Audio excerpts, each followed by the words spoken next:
All India women's conference और inner wheel club Bombay north west district 314 की हमारी प्यारी प्यारी बहनें, हम सब बड़े भाग्यशाली और पुण्यशाली है, आत्माएं है कि आज हमारे साथ एक ऐसी व्यक्ति है जिनका जीवन मंत्र है add smart work to your hard work. इनका नाम है ब्रह्म कुमारी डॉक्टर अदिति जी सिंगल। अदिति दीदी, a co-founder of Dynamic Minds Group, is the generation next educationist. She is an international maths and memory trainer, author, motivational speaker, and counselor. She has to her credit Guinness World Record for teaching largest math lesson and 3 records in Limca Book of Records for memory and fastest calculation. Also awarded the best memory trainer by India Book of Records. She has authorized 5 best-selling books like How to Become Human Calculator, How to Memorize Anything, How to be Maths Magician, etc., etc. Aditi Didi has associated with Brahma Kumaris and practicing Raj Yoga meditation, an active member of Young Wing and Spiritual Applications and Research Center, a center wing of Brahma Kumaris. She is one of the experts in a special TV program for youth, Hum Honge Kamyab, where value-based solutions to youth-related problems are given. She has over 12 years of experience in training teachers and students on mathematics, concentration, memory, and soft skills. दीदी ने बहुत सारे corporates में training programme दिए हैं, जिसमें शामिल है Tata power Delhi distribution limited, steel authority of India, Hindustan petroleum corporation limited, NABARD, idea cellular company, MCL limited, etcetera etcetera. दीदी, आपने नेशनली और इंटरनेशनली 500 से भी ज्यादा सेमिनार्स और वर्कशॉप का आयोजन बहुत सारे टॉपिक्स के ऊपर लिए हैं, जैसे कि spirituality in education, enlightening mind and memory वगैरह वगैरह। ऐसी व्यक्ति आज हमारे साथ है, तो ज्यादा न बोलते हुए, हम ज्यादा समय नहीं गवाते हुए इनका स्वागत करेंगे। दीदी, inner wheel club Bombay north west district 314, जहां से हमारी प्रेसिडेंट श्रीमती जयश्रीबेन भट्ट आपको नमस्कार कर रही है, और ऑल इंडिया विमेन्स कॉन्फ्रेंस की ओर से हम आपका हार्दिक स्वागत करते हैं। दीदी, आत्मा नमस्ते और ओम शांति। हम ज्यादा कुछ नहीं बोलते हुए आपकी मधुर वाणी का लाभ जरूर लेंगे। मैं एक बात आपसे शेयर करना चाहती हूँ कि जब से मैंने याज रोग मेडिटेशन का क्लासेस ज्वाइन किए हैं, तो मुझे आज भी लगता है, कम से करीबन 3 महीने हुए, लेकिन आज भी मेरे को लग रहा है कि मेरे अभी भी क्लासेस पूरे नहीं हुए। दीदी, मेरे को और भी कुछ जानना है, और भी बहुत सारी इंतजारी है जिससे हमारी लाइफस्टाइल हम बदल सके और हम आगे लाइफ को हमारे ले चले। तो आइए दीदी, हम आपका स्वागत करते हैं। दीदी आइए, अदिति दीदी आइए, पधारी। ओम शांति। नमस्कार। नमस्कार दीदी। हर्षा जी, आपका बहुत बहुत धन्यवाद। आपने आज मेरे को अपने इतने सुंदर परिवार से मिलने का मौका दिया। जयश्री जी, आपको भी नमस्ते। सभी मेरी बहनों को जो ऑल इंडिया वुमेन्स कॉन्फ्रेंस की और उसके अलावा इनर व्हील क्लब की मेंबर्स हैं, और मुझे पता लगा कि और भी कई संस्थाओं से लोग आज यहाँ पर जुड़े हैं, तो सभी का मैं अपनी तरफ से भी दिल से बहुत बहुत स्वागत करती हूँ। सबसे पहले तो सावन की बधाई आप सभी को, क्योंकि ये सावन का महीना जो है, ये त्योहारों का महीना कहलाता है। हर दिन कोई ना कोई त्योहार, मौसम भी जैसे प्रकृति भी हमारे लिए बाहर लेकर आती है, बारिश का मौसम, उसमें झूले लगे हुए हैं, और उसके साथ साथ रोज नए नए त्योहार, कभी तीज, कभी राखी, कभी सोमवार, कभी कोई व्रत, कभी कोई पूजा, और उसमें श्रृंगार जो है वो हमारे जीवन का, जैसे स्पेशली अगर हम बहनों की बात करें तो हमारे जीवन का एक बहुत प्रमुख हिस्सा है ना। श्रृंगार और नारी जैसे एक दूसरे को के पूरक हैं। और नारी में ये विशेषता होती है कि वो स्वयं को ही नहीं श्रृंगारती, वो पूरे अपने घर को श्रृंगारती है, अपने संबंधों को श्रृंगारती है, और समाज की भी सबसे सुंदर, मैं ये कहूंगी कि परमात्मा की सबसे सुंदर रचना है, जिसके आधार से हम अगर ये सोचे कि नारी के बिना कोई घर अगर हम इमेजिन करें तो वो कैसा हो सकता है, हम सब जानते हैं, क्योंकि श्रृंगार हमारा संस्कार है। लेकिन यहाँ आज सोचने वाली बात थोड़ी सी ये आती है कि श्रृंगार केवल क्या चेहरे का श्रृंगार, शरीर का श्रृंगार, या क्या वो नारी की क्वालिटीज हैं जो जीवन को श्रृंगारती हैं। क्योंकि आज कहीं ना कहीं हम ये महसूस भी करते हैं कि उस जीवन के श्रृंगार को तो हम भूल गए हैं। चेहरे के श्रृंगार पे तो बहुत ध्यान देते हैं, जैसे कोई त्योहार आता है, ये चीज खरीदनी है, ये चीज पहननी है, तो उसके लिए तो घर में बड़े जो होते हैं वो भी बहुओं को, बेटियों को कहते हैं भाई जाके अपनी नई ड्रेस लेकर आओ, कुछ अपना श्रृंगार का सामान लेकर आओ। लेकिन आंतरिक श्रृंगार अगर हमारा नहीं है तो बाहरी श्रृंगार दिखाई नहीं देता, दिखते भी वो सुंदरता में कंट्रीब्यूशन नहीं करता ना।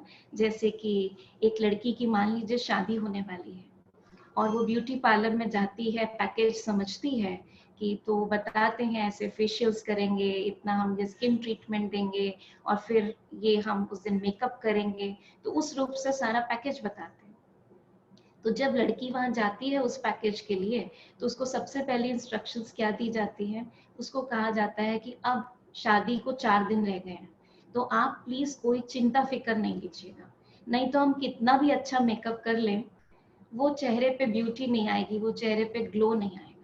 तो आप देखिए आज के ब्यूटी एक्सपर्ट्स, उनको भी अपनी जो उनके तरीके हैं मेकअप करने के, वो भी डिपेंडेंट किस पर हैं कि आपका अगर अंदर से मूड अच्छा होगा, आपके अंदर से खुशी होगी, तो वो चेहरे पे उनके मेकअप को जैसे कॉम्प्लीमेंट करेगा। अदरवाइज कितना भी सुंदर चेहरा हो लेकिन खुशी से भरपूर ना हो, हम कई लोगों को ऐसा देखते हैं, देखने में बहुत सुंदर है, नैन नक्श भी बहुत सुंदर है, लेकिन जब बोलते हैं तो सामने वाले का दिल ही टूट जाता है ना। वैसे तो नारी के लिए तो कहा गया है वो गुस्से में भी बहुत सुंदर लगती है, स्पेशली जब प्रेमी कहता है उससे, कोई किसी की पत्नी या प्रेमिका नाराज हो जाती है तो उसको क्या मनाने के लिए भी क्या कहता है, कहता है अरे तुम गुस्से में और भी सुंदर लगती हो, और भी खूबसूरत लगती हो।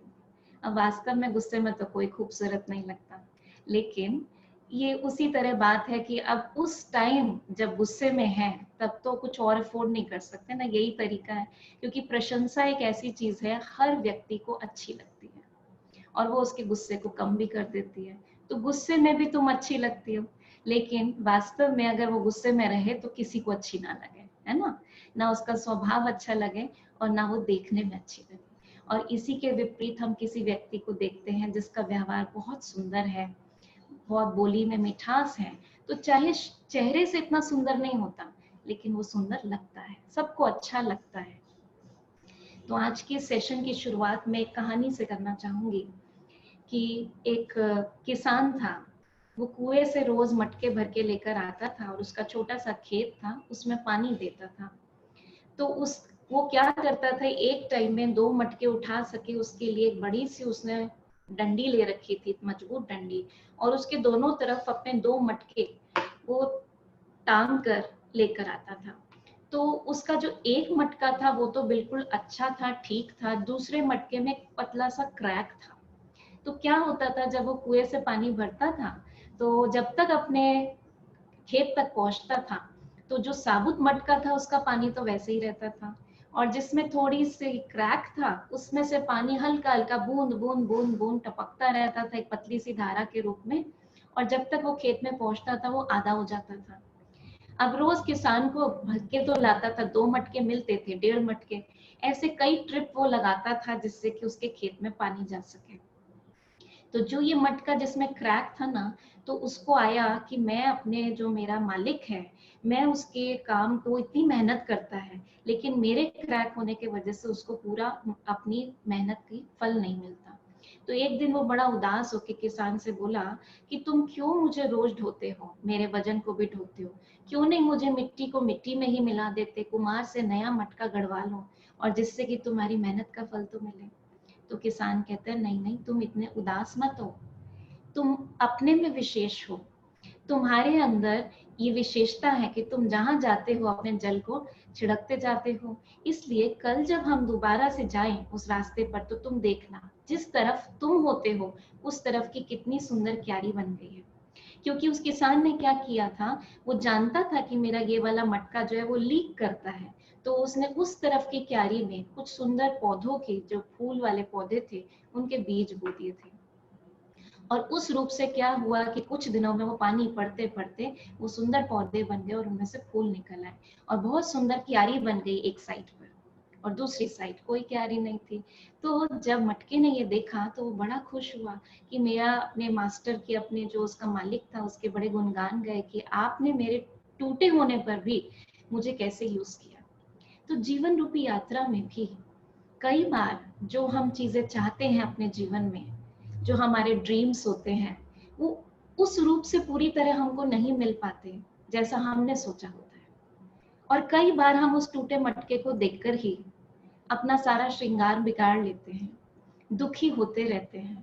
काश मेरे जीवन में पुत्र होता तो मेरा जीवन कुछ और होता, काश मेरे पास धन थोड़ा ज्यादा होता तो मेरा जीवन कुछ और होता, काश मेरा पति ऐसा ना होता, उसमें ये बुराई ना होती तो मेरा जीवन कुछ और होता। हम सबके पास परमात्मा ने साबुत मटके भी दिए हैं और कुछ क्रैक मटके भी दिए हैं, और परमात्मा ने तो वास्तव में नहीं दिए हैं, ये हमारे ही पिछले कर्मों का फल है, जो किसी के पास थोड़े साबुत मटके ज्यादा हैं, किसी के पास कुछ क्रैक मटके ज्यादा हैं। लेकिन अगर हमारे अंदर विशेषता है श्रृंगारने की, तो हम अपनी जीवन रूपी यात्रा में उस टूटे हुए मटके से भी, क्रैक मटके से भी, हम अपने जीवन की बगिया को बहुत खुशबूदार फूलों से सजा सकते हैं, है ना।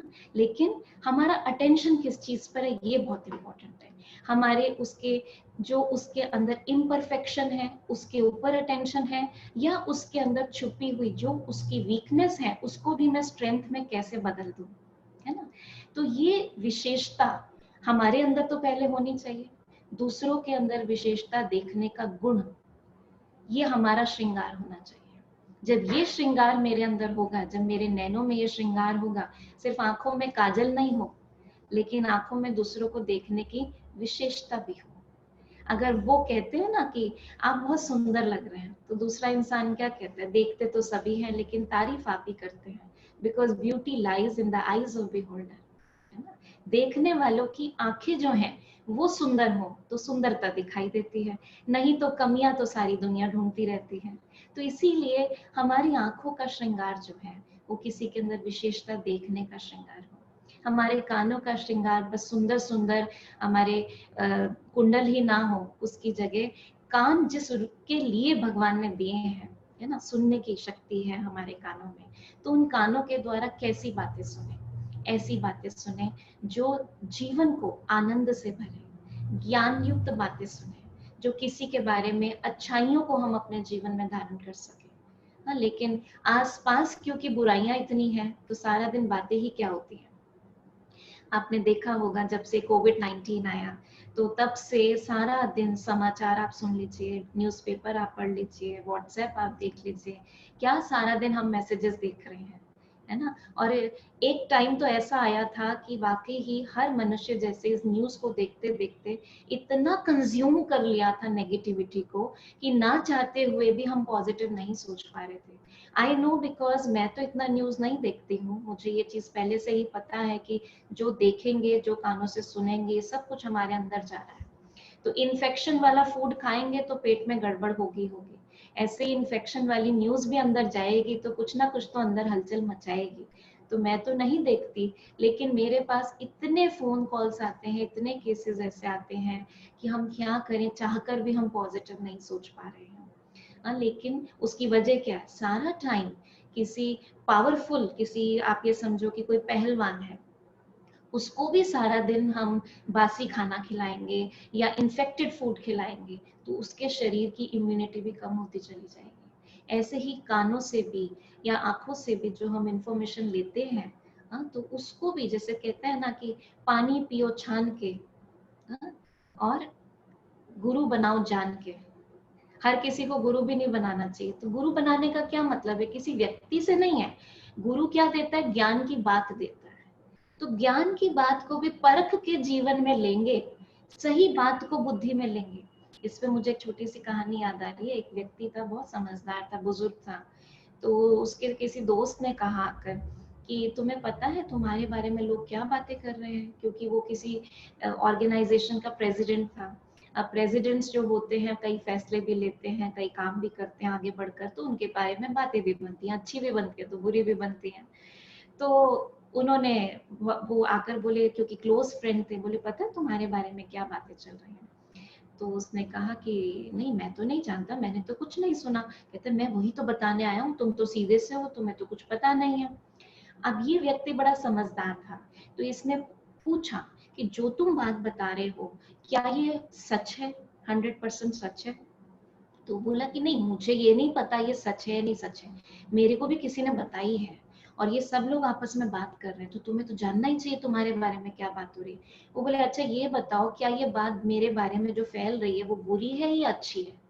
वो बोले अच्छी होती तो फिर बात ही क्या थी, बुरी बात फैल रही है तुम्हारे बारे में, तुम्हें पता होना चाहिए। फिर कहता है अच्छा ये बताओ ये जो बात है या ये मैं जान लूं तो मेरा कुछ फायदा होगा। बोले फायदा तो हो ना हो पता तो होना चाहिए। तो बोले कि ना यूजफुल है ना अच्छी बात है, और ये भी नहीं पता कि सच है या नहीं है, तो ऐसी बात क्यों सुनूं मैं, ऐसी बात क्यों सुनूं। तो इसलिए कानों का श्रृंगार भी जो है वो ज्ञान युक्त बातों को, ऐसी बातों को ही सुने, दूसरों की भी विशेषताओं को ही सुने। एक होता है अवेयरनेस होना, अवेयरनेस एक अलग चीज है, लेकिन उसमें रस लेना, है ना। अभी लॉकडाउन हुआ ना तो हंसी की बात है कि एक ने किसी ने मुझे फोन पे बताया कि दीदी हमारे यहाँ तो ना मेड रखने की बात कर रहे हैं, आप भी रख रहे हो क्या। मैंने कहा नहीं हम तो अपना काम खुद ही कर रहे हैं, क्योंकि कहीं से भी इन्फेक्शन आ जाए तो प्रिकॉशन लेना चाहिए। तो कहती है मेरी मदर इन लॉ बहुत फोर्स कर रही हैं कि भाई मेड को रख लो, क्योंकि ना उनको बाहर कहीं जा नहीं पा रही हैं, आसपास की इंफॉर्मेशन मिल नहीं रही है। वो कह रही काम मैं कर लूंगी लेकिन मेड आएगी तो कम से कम 4 घरों की बातें तो बताएगी, कोई मेरे से बात तो करेगा। अब 4 घरों की बातें क्या होंगी हम समझ सकते हैं, किसी की कौन सी बातें कोई लेकर आता है और एक दूसरे को बताता है। तो कहने का मतलब है हमें रस आता है उस बातों में, तब तो कोई हमको सुनाता है ना। तो कर्ण रस नहीं होना चाहिए, कानों को रस उन बातों में आए जो ज्ञान युक्त बातें हो। और आप देखिएगा एक बार जब टेस्ट लग जाता है ना ऐसी बातों का, तो आपको ऐसी ही बातें अच्छी लगेंगी। ये सिर्फ टेस्ट डेवलप करने की बात है। अब टेस्ट डेवलप हुआ है छोले भटूरे पे, रोज छोले भटूरे खाएंगे तो सेहत का क्या होगा। इसलिए कहते हैं कि अच्छी हैबिट्स डेवलप करेंगे तो सेहत भी ठीक रहेगी, है ना। तो कानों का श्रृंगार भी है, ऐसे हमारे चेहरे का श्रृंगार, खुशी नहीं गायब होनी चाहिए, हमारे चेहरे की मुस्कुराहट जो है वो नहीं गायब होनी चाहिए कभी। अब आप कहेंगे कि भाई चेहरे पे मुस्कुराहट क्या आर्टिफिशियल स्माइल करते रहे, अंदर तो कितना कुछ चल रहा है। तो इसका मतलब बाहर की ब्यूटी जो है वो हमारी शॉर्ट टर्म है ना, टेम्परेरी है, क्योंकि टेम्परेरी चीज थोड़ी देर के लिए रह सकती है। जैसे कि हम कोई बहुत हैवी ड्रेस पहनते हैं और हैवी हैवी हमने कान में पहन रखे हैं, बड़ा मेकअप किया, सब कुछ किया हुआ है, तो जब शादी होती है कोई, तो हम उतनी देर के लिए तो हम सब कुछ लादे रखते हैं, वो इतना वजनदार लहंगा भी और वो ऊंची सैंडल भी और सब कुछ। लेकिन जैसे ही गाड़ी में बैठते हैं, घर की तरफ जाते हैं, सीधा हाथ कानों की तरफ जाता है, उतारो इसको। घर आते ही ऐसे उस ड्रेस को उतारते हैं जैसे कोई किराए की ड्रेस है ना। चप्पल को एक तरफ डालेंगे, इतनी ऊंची हील की सैंडल पहनी हुई थी। तो टेम्परेरी है ना। तो टेम्परेरी जितनी देर के लिए आपको दिखावा करना उतनी देर के लिए रहेगा, लेकिन आप अंदर से तो एंजॉय नहीं कर रहे ना उस चीज को। तो अंदर अगर आपके खलबली कुछ मची हुई है, अंदर परेशानी है, उथल पुथल हो रही है, तो ऊपर चेहरे पे स्माइल कितनी देर रहेगी, नहीं रह सकती। इसलिए आज मैं आपको एक मंत्र दे रही हूँ, ठीक है। किसी गुरु के पास जाते हैं ना तो कहते हैं ये प्रॉब्लम है, आप हमें मंत्र दे दीजिए। और फिर गुरु जी मंत्र देते हैं कान में और क्या कहते हैं, कहते हैं अब इसका इतनी बार जाप करना, प्रॉब्लम ठीक हो जाएगी। लेकिन ना तो मैं कोई गुरु हूँ और ना मैं आपको कोई ऐसा मंत्र दे रही हूँ जिसकी आप इतनी माला फेरोगे तो जीवन श्रृंगारित हो जाएगा। लेकिन जीवन को श्रृंगारना है तो मेहनत करनी पड़ेगी उसके लिए, है ना। तो मैं जो आपको फॉर्मूला बताऊं या मंत्र बताऊं, उसको आपको अपने जीवन में अप्लाई करना पड़ेगा, क्योंकि वो श्रृंगार भी बिना मेहनत के तो होता नहीं, उसके लिए भी कितना करते हैं, तो ये श्रृंगार के लिए भी थोड़ी मेहनत करनी पड़ेगी। और आप देखिएगा, अगर ये ब्यूटी अगर हमारे अंदर आ गई ना, वास्तव में जीवन मुश्किल नहीं, आसान हो जाता है। मुश्किल तो हमने बना रखा है। तो वो मंत्र क्या है जो हमने इस सेशन का, जिससे शुरुआत करी, जो हर्षा बहन ने कहा, जो मैंने आपसे कहा, वो मंत्र है ओम शांति। अब इस मंत्र में क्या छुपा हुआ है, आज इसको एनालाइज करते हैं, ठीक है। ओम शब्द जो है, आप देखिए, अगर इसका हम संधि विच्छेद करें तो ये 3 अक्षर से बना हुआ है, अ उ म, अ उ म। इन तीनों को कंबाइन कर देंगे तो ओम शब्द बनता है, ठीक है। तो अ मतलब, अब इन तीनों को विस्तार में लेते हैं, इस क्या मंत्र जो है हमारा, अ अर्थात आचरण, अ से है आचरण, उ से उच्चारण, और म से मन, हमारा मन अर्थात हमारे विचार। आप नोट कर सकते हैं इस मंत्र को, क्योंकि आपको इसका जाप नहीं करना, एक्चुअली इसको अप्लाई करना है। तो पहला पॉइंट क्या है, पहला पॉइंट है अ से आचरण, उ से उच्चारण, म से मन। आचरण अर्थात हमारा व्यवहार, हमारे जीवन की धारणाएं, है ना, हमारे संबंध संपर्क, उसमें हमारा आचरण कैसा है, क्या हम फॉलो करते हैं, क्या हमारे बिलीफ सिस्टम्स हैं, राइट। फिर आता है उ अर्थात उच्चारण, उच्चारण अर्थात जो हम मुख से बोलते हैं, ठीक है, हमारी बोली, हमारी वाणी। और म अर्थात मन, अर्थात हमारे विचार, मन में हमारे विचार कैसे हैं। अगर हमारे विचार श्रेष्ठ हैं, सुंदर हैं, संकल्पों में श्रेष्ठता की खुशबू है, संकल्प भी ना फूलों की तरह होते हैं, तो फूल अक का भी फूल होता है, फूल गुलाब का भी फूल होता है ना। तो हमारे मन में कैसे फूल हैं, कैसे संकल्प आते हैं, हमारे मुख से कैसी बोली निकलती है, और हमारे आचरण में कर्म कैसे होते हैं, इसको हम दूसरे रूप से कह सकते हैं मनसा वाचा कर्मणा, ठीक है। तीनों को श्रृंगारित करना है। आज जो मैं आपको बातें बता रही हूँ, ऐसा नहीं है कि कोई ऐसी बातें हैं जो आपको पता नहीं है, लेकिन कई बार क्या होता है, सब कुछ पता होते हुए भी, जैसे हम ब्यूटी टिप्स फिर से सुनते हैं कि आज के मौसम के हिसाब से किन बातों का ब्यूटी पे ध्यान रखना चाहिए, कौन सा कॉम्पैक्ट इजी अच्छा रहेगा ऑयली मौसम में, है ना, ह्यूमिडिटी वाले मौसम में, और कौन सा सर्दियों के लिए अच्छा रहेगा। तो हम उस हिसाब से आपको आज ये टिप्स हम फिर से एक तरीके से रिवाइज कर रहे हैं, ठीक है। तो हम सबसे पहले बात करते हैं मनसा की। मन जो है हमारा, क्योंकि आप देखिए मन में ही उतार चढ़ाव आता है ना, मन में ही अनस्टेबिलिटी आती है। कोई बात होती है, सीधा उसका असर हमारे मन पर होता है, क्योंकि मन में विचार आते हैं। और आप देखेंगे जो भी हमारे मन में विचार आते हैं, उसका सीधा असर हमारे शरीर पर होता है नहीं होता। कोई घबराहट वाली बात आ जाए तो मन में जैसे ही हम वो संकल्प लेते हैं, एकदम से कभी पेट में कुछ होता है, कभी एकदम से ऐसा पेन उठता है, बॉडी के अंदर हलचल आनी शुरू हो जाती है ना। तो मन के अंदर कब, मन का श्रृंगार क्या है, अच्छे संकल्प कैसे आएंगे। दूसरों के बारे में तो इतनी हमने गंदगी भर रखी है, हाँ, और हम कहेंगे हमने थोड़ी भर रखी है, वो काम ही ऐसे करते हैं। उन्होंने जब जब मेरा उनके साथ आमना सामना हुआ, वो हमेशा ही मेरी बात को काटते हैं, वो हमेशा ही मुझे गलत सिद्ध करने की कोशिश करते हैं, हाँ, या उन्होंने, मैंने तो कुछ भी नहीं करा, आपको नहीं पता उन्होंने कितनी बातों पे मुझे धोखा भी दिया। हमारे रिश्तेदारी में भी ऐसे कई ऐसे संबंध होते हैं जिनको देखते ही मन जैसे खट्टा हो जाता है। हम ये भी शब्द यूज करते हैं, मन फट गया मेरा। जैसे दूध फट जाता है और फटने के बाद दोबारा सिला नहीं जा सकता, है ना, दूध को इकट्ठे नहीं किया जा सकता। तो कई लोग कहते हैं उनकी तरफ से तो मेरा मन इतना फट चुका है कि अब सिले नहीं सिल सकता, उनकी की हुई बातें तो मैं जिंदगी भर माफ नहीं कर सकती।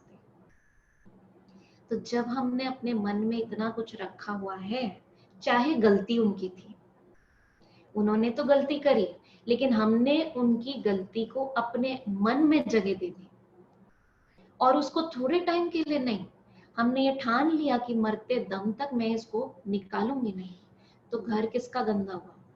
आपका गंदा हुआ ना। उन्होंने तो आपके घर में कूड़ा फेंका और आपने कूड़े को संभाल के रख लिया।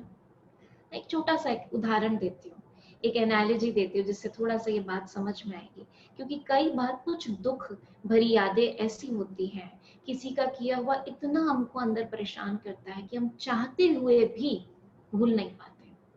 मुझे याद है आज से काफी साल पहले मैं किसी कंपनी में, कॉर्पोरेट में मैं सेशन लेने गई थी स्ट्रेस मैनेजमेंट पे।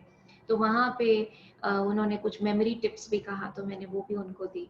तो जो उसके सीईओ थे कंपनी के, उन्होंने मेरे से कहा, दीप्ति जी आपने मेमोरी की टिप्स तो बहुत अच्छी दे दी, लेकिन मेरा क्वेश्चन आपसे बिल्कुल उल्टा है। मैंने कहा क्या क्वेश्चन है आपका? कहते हैं कि इतनी यादें हैं जिनको मैं भूलना चाहता हूँ, चाह कर भी नहीं भूल पा रहा हूँ, मुझे कुछ याद नहीं रखना, मुझे भूलना है, ऐसा कोई टेक्निक है तो बताइए ना। हम हमेशा कोशिश करते हैं हमारी मेमोरी पावर स्ट्रांग हो, क्योंकि जो चीजें याद रखनी चाहिए वो तो याद रहती नहीं है, और जो चीजें क्यों नहीं याद रहती, वो याद भी क्यों नहीं रहती, क्यों एज के साथ हमारी मेमोरी लॉस होती जाती है। इसका कोई बात उससे नहीं है कि हम जैसे जैसे एज होती है, ठीक है सेल्स डीजेनरेट भी होते हैं ब्रेन सेल्स, लेकिन आज तो हम देखते हैं 35-40 साल में कहते हैं मेरी मेमोरी वीक होने लग रही है। वीक क्यों हो रही है? एक्चुअली उसमें इतना कुछ भरा हुआ है कि स्पेस, जैसे कहते हैं ना हमारे मोबाइल पे भी आता है मेमोरी फुल, तो डिलीट करिए कुछ चीजें। अब डिलीट का प्रोसीजर तो हमको आता ही नहीं है, इसलिए वो बातें हम और ही क्या करते हैं, जैसे आप कंप्यूटर पे भी कई ना फाइल्स बन जाती हैं, रिपीट फाइल्स बन जाती हैं आपके इस पे मोबाइल पर भी ना, बैकअप बनता चला जाता है अगर आप उसको डिलीट ना करें तो वो बैकअप हमारा कैसे बनता है? किसी ने कही बात एक बार, हमने उसको शाम तक कम से कम 25 बार रिपीट कर लिया, और रिपीट ही नहीं करा, उसमें 2 डायलॉग अपने ऐड करे, 4 डायलॉग उनके ऐड कर दिए, कुछ बातें पुरानी भी ऐड कर दी, फिर जो हमको मिला उसके आगे भी हमने वो बातें रिपीट करी, फिर हमने फोन करके भी स्पेशली कुछ लोगों को बताया, और करते करते हफ्ता बीत गया। वो बात को हुई 1 मिनट की बात थी, लेकिन हमारी अगर रील हम देखें कितनी फाइल्स बना दी हमने, तो कई घंटों की फाइल्स हो गई, कई दिनों की फाइल्स हो गई, और कुछ बातें जो सालों से रखी हुई हैं, आप समझ सकते हैं उसकी कितनी फाइल्स बन गई है। तो मेमोरी का क्या होगा? वेस्ट नेगेटिव फाइल्स बहुत सारी बनी हुई है। अब रिसाइकिल बिन में कैसे डालें वो तो आता नहीं, तो अभी चलते हैं उस प्रोसीजर पे चलते हैं, आसान सा है। जैसे उसमें जाके डिलीट करते हैं, यहाँ भी फोल्डर्स को खोलना और डिलीट करना। आप कहेंगे अदिति जी इतना ईजी नहीं है डिलीट करना, हमने बहुत बार कोशिश करी है, फिर जब वो सामने आते हैं तो वही बात आ जाती है, क्योंकि उनका स्वभाव संस्कार भी चेंज नहीं होता ना। अब फिर वही काम करते हैं तो फिर वो बातें पुरानी याद आ जाती है, तो क्या करें? इसके लिए एक आपको एनालॉजी देती हूँ आपको। मान लीजिए आपका मन जैसे एक बगीचे की तरह है, आपको गार्डनिंग का बहुत शौक है ना, आप उसको भी बड़ा श्रृंगारित रखते हैं, और एक गार्डन बहुत सुंदर से श्रृंगारित होगा तो उसमें क्या होगा? उसकी घास बड़ी मखमली होगी, उसकी क्यारी में बहुत सुंदर सुंदर फूलों के पौधे होंगे, है ना, अच्छे अच्छे पेड़ होंगे फलों से लदे हुए, ग्रीनरी होगी, और बड़े मल्टी कलर फ्लावर्स होंगे, खुशबूदार फूल होंगे, बड़ी हर चीज ऑर्गेनाइज्ड होगी। कहीं कहीं कुछ स्टैचू वगैरह भी लगे होंगे, पत्थर के स्टैचू लगे होंगे, और कोई चीज ऐसे लगी होंगी, तो बड़ा सुंदर लगता है। कहीं एक फाउंटेन सा भी लगा होगा, कुछ एसेसरीज भी होंगी। अब आपका गार्डन बहुत सुंदर है, और उस गार्डन को ऐसे ही नहीं सुंदर बनता, जरूर है आप उस पर रोज सुबह 2 घंटा लगाते हैं या शाम को लगाते हैं, या अच्छा माली रखा हुआ है उसके साथ खड़े होकर इतनी मेहनत करते हैं, अच्छा खाद पानी देते हैं, सारा एफर्ट करते हैं, तब तो आपका गार्डन सुंदर है। अब पड़ोसी को आपका गार्डन देख के बड़ी चिढ़ होती है, क्योंकि वो खुद तो मेहनत कर नहीं पाता, और उसके तो जो जगह है गार्डन की वो बिल्कुल पत्थर जैसी हो गई है, कोई काम की नहीं है, देखने में भी सुंदर नहीं है। वो अपने जब घर से आपका गार्डन देखता है उसको बिल्कुल अच्छा नहीं लगता। अब वो ये तो देखता नहीं आप कितनी मेहनत करते हो, लेकिन उसको लगता है देखो इनका गार्डन कितना सुंदर है, मेरे पास नहीं है। होता है ना, जीवन में भी ऐसे होता है। तो एनीवे वो क्या करता है, उसके तो कांटेदार झाड़ लगे हुए हैं, तो वो क्या करता है, एक बड़ा सा कांटा लेता है और आपके गार्डन में डाल देता है मखमली घास के ऊपर, और आप सुबह सुबह जैसे ही गार्डन में निकलते हो, आप नंगे पैर निकलते हो, क्योंकि आपने तो वेलवेट जैसी घास बिछाई हुई है, उसका आनंद लेने के लिए जैसे ही आप गार्डन में जाते हो, वो बड़ा सा कांटा आपके पैर में चुभता है और खून आने लगता है। आप जैसे ही देखते हो, बहुत दर्द होता है, आप किसी तरह कांटे को निकालते हो। कांटे को देखते ही आप समझ जाते हैं तो पड़ोसी के घर का है। अब समझ तो आ गया किसने फेंका। अब 3 ऑप्शंस हैं आपके पास, ठीक है। पहली ऑप्शन है कि उस कांटे को उसके ही बगीचे में वापस डाल दो, जिससे जब वो आए तो उसके पैर में चुभे। टिट फॉर टैट जिसको कहते हैं, ठीक है। दूसरा तरीका है कि उस कांटे को आप बो दीजिए अपने, क्योंकि आपका तो गार्डन है, उसमें मिट्टी में बो दीजिए और उसको रोज नरिश करिए, जिससे कि वो कांटेदार झाड़, अच्छा सा पेड़ बन जाए। हाँ, जिससे हम क्या, हमारी इंटेंशन क्या है, कोई बात नहीं बच्चों, तूने मुझे एक कांटा दिया ना, आने दे, मेरा भी दिन आएगा। Every dog has a day, कहते हैं ना। तो हर किसी का दिन आता है, जिस दिन तू मेरे घर आएगा ना, पूरा कांटों का झाड़ ही तुझको चुभाऊंगा। और इस आशा से हम उस कांटे के पेड़ को बड़ा करते रहते हैं। इसको कहते हैं ईंट का जवाब पत्थर से देना, ठीक है। और तीसरा ऑप्शन है, उस कांटे को ऐसी जगह फेंक दो जहां से ना वो दोबारा मुझे चुभे, ना मेरे पड़ोसी को चुभे। अब कौन सा ऑप्शन सही लगता है आपको? फर्स्ट, उसके गार्डन में फेंकना। सेकंड, कि वो अपने गार्डन में उगाकर उसको पेड़ बनाना और वेट करना फॉर द राइट सिचुएशन। और तीसरा, ऐसी जगह फेंक देना जहां से ना उसको चुभे ना मुझे चुभे। अब देखिए 3 बातें होंगी। अगर आप उसके गार्डन में फेंकते हैं तो क्या होगा? वो चुप रहेगा, उसको समझ आ गया, कि इसको समझ आ गया मैंने फेंका है, वो इस बार 2 नहीं 4 फेंक सकता है। फिर आप क्या करेंगे? क्या ये सिलसिला ऐसे ही चलता रहेगा? अच्छा, दूसरा मान लीजिए ऑप्शन आप चूज करते हैं कि अपने ही गार्डन में पेड़ उगा देते हैं कांटों का, तो अब क्या होगा? पहली बात तो आपके गार्डन की शोभा, जो श्रृंगार था, वो कम हो जाएगा, है ना। और दूसरी बात, उस गार्डन में जब तक वो नहीं आता, रोज तो आप ही जाते हो, उन कांटों में आप ही के कपड़े फंसेंगे, आप ही को वो चुभेंगे, राइट। और तीसरा ऑप्शन, अगर दूर फेंक दिया, शांत तो वो तब भी नहीं रहेगा, वो कहेगा अरे इसको कोई फर्क ही नहीं पड़ा एक कांटा फेंकने से, और कांटे फेंकेगा। ऐसा नहीं है।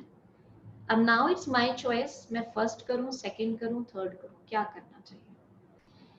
क्या समझते हैं? मैं सभी से, जो भी हाथ खड़ा करेंगे उनसे पूछूंगी, क्या समझते हैं, क्या करना चाहिए?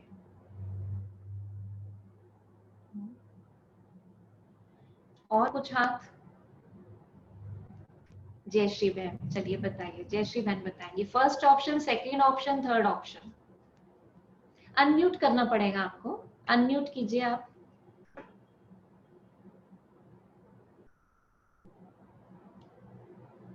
नहीं हो पा रहा? अच्छा, कोई हेल्प करने के लिए नहीं है आसपास? और कौन बताएगा? रेखा बहन बताएंगी। रेखा बहन, आप अनम्यूट कीजिए अपने आप को।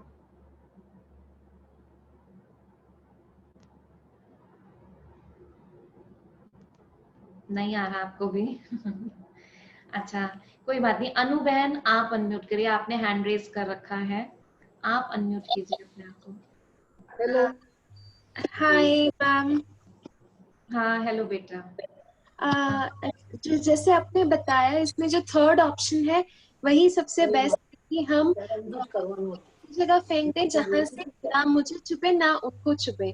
तो उसका एक सबसे बेस्ट तरीका है फॉरगिवनेस। जब हमारी लाइफ में कुछ ऐसा हो जाता है तो यूजुअली क्या होता है कि हम जहर खुद पीते हैं और ये एक्सपेक्ट करते हैं कि सामने वाला मर जाए, राइट। तो हम वो पॉइजन हमें ही अंदर खाता रहता है। अगर किसी ने हमारे खिलाफ कुछ बुरा किया है तो वो हमें ही खलता रहता है। वो एक हमें ही डैमेज करता है, बिकॉज जैसा हम सोचते हैं वैसा हमारे लाइफ में क्रिएट होता है।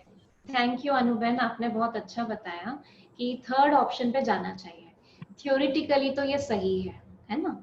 अगर मैं आप में से किसी से भी पूछती तो आप शायद थर्ड वाला ही, most of you would have said. हाँ, जयश्री बहन भी कह रहे हैं कि हम थर्ड ऑप्शन ही ऑप्ट करेंगे। तो थ्योरेटिकली तो सही है, लेकिन वास्तव में जब कोई कांटा हमें लगता है किसी संबंध संपर्क में, तो क्या हम थर्ड ऑप्शन करते हैं?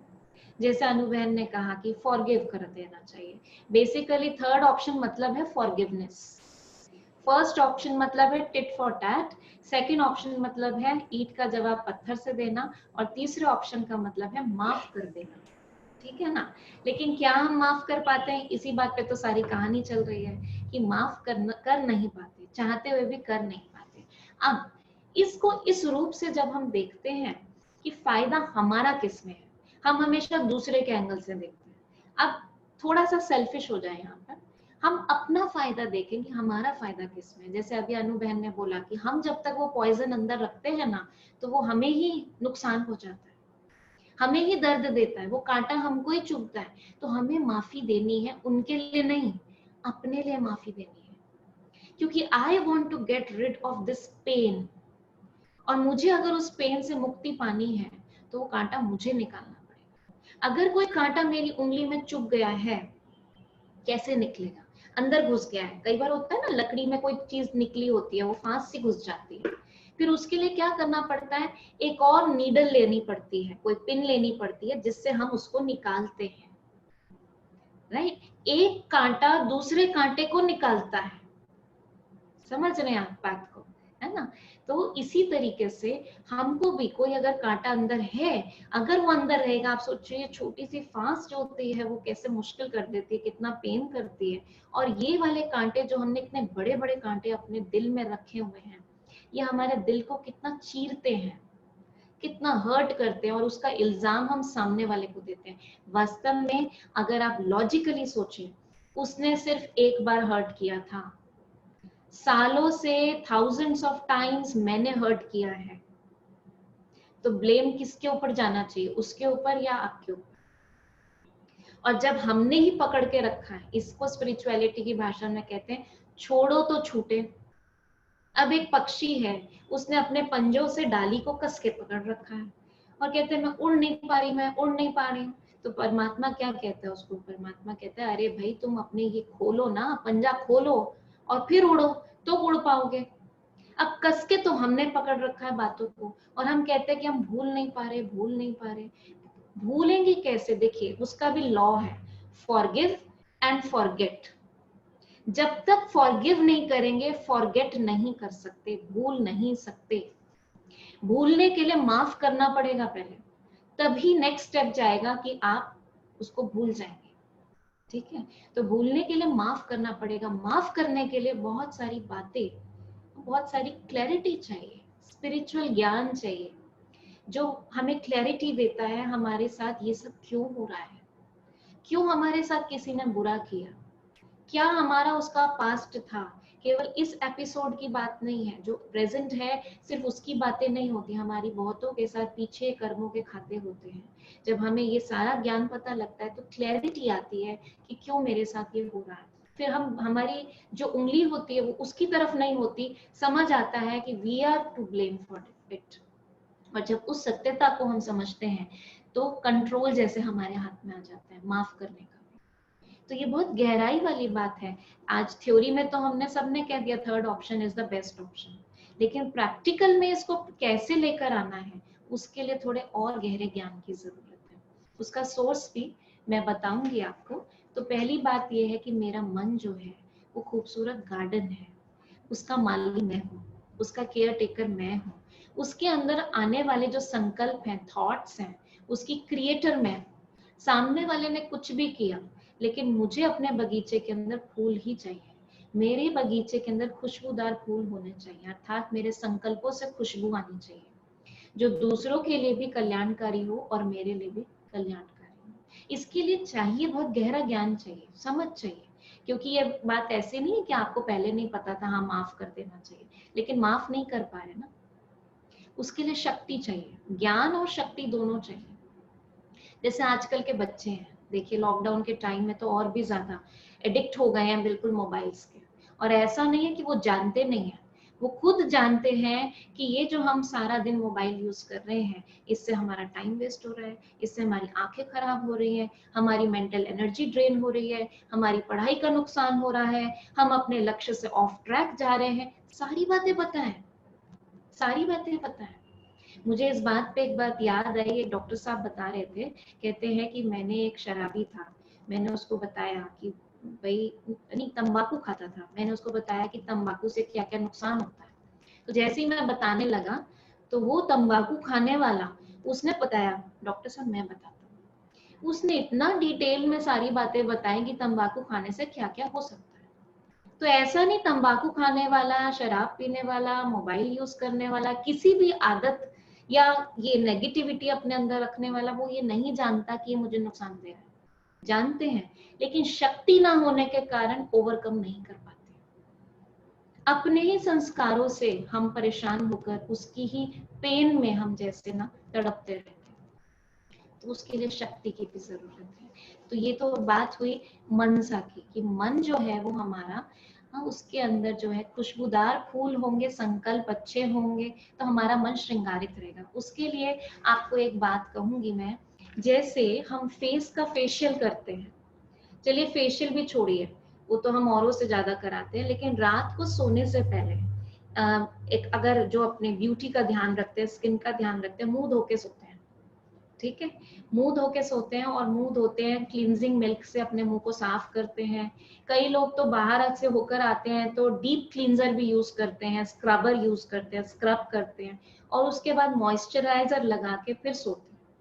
ठीक है, तो ये सारी टिप्स तो आपको पता है, मुझसे ज्यादा पता होंगे। लेकिन चेहरे की सफाई रोज करते हैं, दिन में से 3 बार भी करते हैं। घर की सफाई कम से कम 1 बार तो करते ही हैं, है ना। संडे वाले दिन क्या कहते हैं, ना करें। संडे वाले दिन तो और ही कोने कोने की सफाई करते हैं, है ना। नखूनों के बीच में भी जो गंदगी फंसी होती है उसको भी साफ करते हैं, सिर भी धोते हैं। संडे वाले दिन, छुट्टी वाले दिन तो और ही सफाई करते हैं शरीर की भी। मन की सफाई कब से नहीं करी आप, है ना। करिए, रोज रात को सोने से पहले खाली करिए उसको। कहाँ कहाँ की डस्ट मैंने ले ली है, जैसे मेरे चेहरे पे डस्ट जो है ना, अगर मैं ऐसे ही सोती रहूंगी तो पिंपल्स हो जाएंगे। हाँ, एक्नी की प्रॉब्लम हो सकती है, मेरी चेहरा जो है झुर्रियां जल्दी आ जाएंगी अगर आप केयर नहीं करेंगे। ऐसे ही मन भी उम्र से पहले कमजोर हो जाता है। और मन कोई ऐसी चीज नहीं है, स्किन तो उम्र के साथ बूढ़ी होगी ही होगी, लेकिन मन ऐसी बात नहीं है कि उम्र के साथ आपका कमजोर होगा।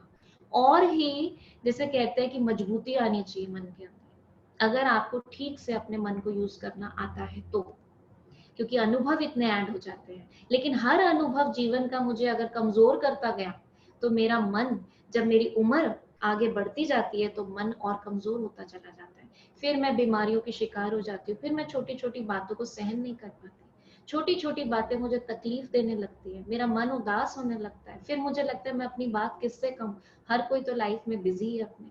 और फिर कहीं ना कहीं आज मैं देख रही हूँ डिप्रेशन के केसेस इतने बढ़ते जा रहे हैं, उदासीनता जीवन में आती चली जा रही है, क्योंकि मन में जो फूल खिलने चाहिए थे वो नहीं खिले। इसलिए ये बहुत जरूरी है अपने मन को खुद मोटिवेट करना, उसको खुश रखना। उसके अंदर चाहे दूसरा कितना भी बुरा कर रहा है, लेकिन मेरा मन उसके प्रभाव में ना आए, इस शक्ति को डेवलप करना, जो आध्यात्मिकता से हमें शक्ति मिलती है। ये किसी बुक में आपको ये नहीं मिलेंगी कि कहाँ से ये शक्ति मिलेगी, है ना। स्वयं के बारे में जब हम मन के ज्ञान को, बुद्धि के ज्ञान को समझते हैं, बुद्धि को ज्ञान रत्नों से सजाते हैं, मन को शुभ संकल्पों से सजाते हैं, तो वो हमारे अंदर शक्ति आती है। और इसके साथ साथ अब हम बात करते हैं दूसरी, ये हमारी मन की तो बात हुई, ऊ से उच्चारण, मुख से हमारे शब्द कैसे निकलने चाहिए। कई बार हम कहते हैं हमने सोचा बिल्कुल ऐसा नहीं था, लेकिन हो गया, पता नहीं मुंह से निकल गया, क्योंकि आज हमारी जबान भी हमारे कंट्रोल में नहीं है। हम सब जानते हैं मृदु भाषी होना, है ना, कितना जरूरी है, मीठा बोलना। आज टाइम ही, और आज की बात नहीं है, सदा काल से बात है, कम्युनिकेशन स्किल्स। कहते हैं वो काम कुछ नहीं करते लेकिन बोलते इतना मीठा, बस दिल जीत लेते हैं, है ना। और किसी के लिए क्या कहते हैं, इतना कड़वा बोलते हैं जैसे कि जहर उगल रहे हो। इसीलिए वो कहानी भी बनी हुई है ना, कौवा कहता है कोयल से, कोयल देखने में तो बहना तुम मेरी जैसी लगती हो, हाँ एक सा ही रूप है, काले हम रंग, एक ही रंग के हैं, लेकिन तुम जब बैठती हो तो तुम्हें सब प्यार से सुनते हैं, और मैं कहीं बैठता हूँ तो मुझे पत्थर मार के उड़ा देते हैं। तो कोयल क्या कहती है कि भैया कभी अपनी आवाज सुनी है, कैसी कर्कश आवाज है, किसी को अच्छी नहीं लगती, और मैं जब बोलती हूँ तो मैं कितना सुरीला बोलती हूँ। तो इसलिए वाणी के अंदर जो भी हम बोले, लेकिन अगेन बोलेंगे क्या? जैसे एक उदाहरण के तौर पे देती हूँ बात कि एक बच्चा जो है वो चाय लेकर जा रहा था, हाँ, अपनी मम्मी के लिए चाय लेकर जा रहा था, एक कप में ऊपर तक कप भरा हुआ था, पीछे से भाई ने धक्का दे दिया, लग गया, गलती से धक्का लग गया चलते चलते, अब चाय छलक गई सारी। हाँ, वो किसी तरह खुद तो उसने बचा लिया, लेकिन क्या आप में से कोई बता सकता है कि वो चाय क्यों छलकी? हाथ खड़ा करिए, फिर मैं पूछूंगी। हाँ, चाय क्यों छलकी?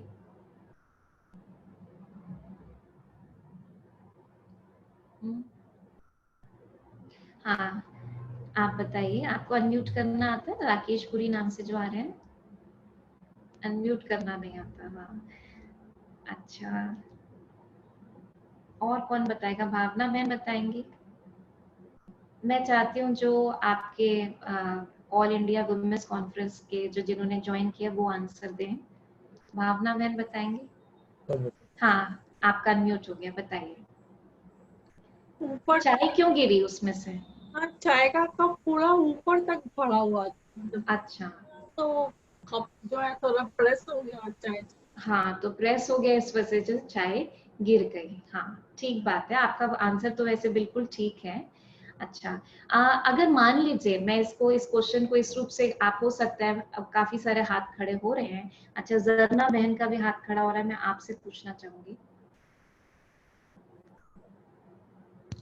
हाँ, म्यूट कीजिए। जरूरत से ज्यादा भरा हुआ है, जैसे मन में अपना कुछ किसी के लिए भी बुरा बरता है तो जरूरत से ज्यादा भरा हुआ, तो थोड़ा सा धक्का लगने से सब पूरा बाहर आ जाता है।